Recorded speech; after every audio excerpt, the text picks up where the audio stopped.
All right, Kevin, just keep them coming. I know, line these up. Yeah. You might not be saying that when we hit to the weekend and it gets a little too hot for you. But let's go and show you. This was our time lapse this evening in downtown Salt Lake. There were a few high clouds over the Oquirrh Mountains today, but they just drifted off so nice. The sunset was spectacular. I saw folks out walking tonight, just sitting on the lawns and enjoying the evening, and with temperatures still in the 70s, you could do that. How about Lily Lake? Ray Boren sending this picture in saying, hey, it isn't all warmth. Look at the snow still up in the Uintas and that ice still coming off of Lily Lake. The Mirror Lake Highway is open.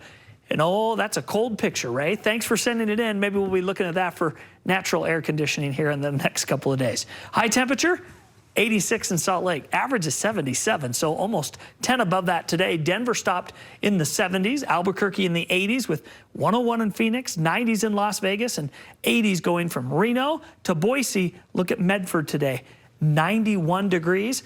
There's an area of high pressure that's over the northwest, and it is cooking in that part of the country, and it's going to stay that way. In fact, that high will expand and include Utah's weather. 70 degrees in Ogden, 72 in Salt Lake, 69 in Provo.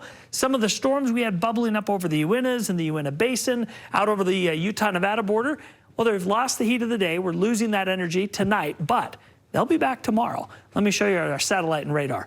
Here it was this afternoon. Those thunderstorms started bubbling. There's an area of high pressure right around the Four Corners area. So out over the periphery of this high, over the Utah-Nevada border, up over to the southwestern Wyoming, the Uintas, that's where these little thunderstorms were bubbling up. High pressure right up there over Washington and Oregon, and a little low over California. Watch what happens. Tonight, quiet. Tomorrow, same deal. Clouds in the afternoon. Thunderstorms start to fire over the mountains of central southern Utah. They go to bed in the overnight.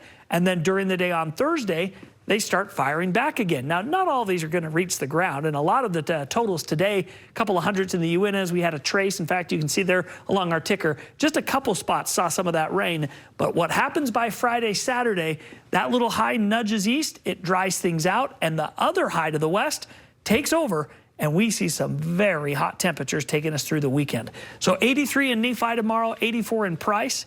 Green River will go to 90. St. George to 96, Mesquite to 100, and Moab goes from 61 in the morning to 92 in the afternoon. 7-day forecast, 90s and 100s for the next 5 days. 104 and 105 on Friday, Saturday. It's not a record for St. George, but it is extra hot. Those red numbers mean more than 10 above normal. By Monday of next week, we'll bring in a slight chance for some scattered showers. Overnight lows will be in the 50s and 60s. West Valley drops to 60 degrees. Spanish Fork, 56 in the overnight and 86 for the high tomorrow. Salt Lake City, well, how about 87 for our high? 70s in Morgan and Park City, 85 degrees in Provo. Eagle Mountain will match that. And the 7-day forecast, upper 80s tomorrow, 90s Thursday, Friday, Saturday, and Sunday. That Sunday's 94. That'll be a record for the date, and then some thunderstorms come in for our Monday, Tuesday.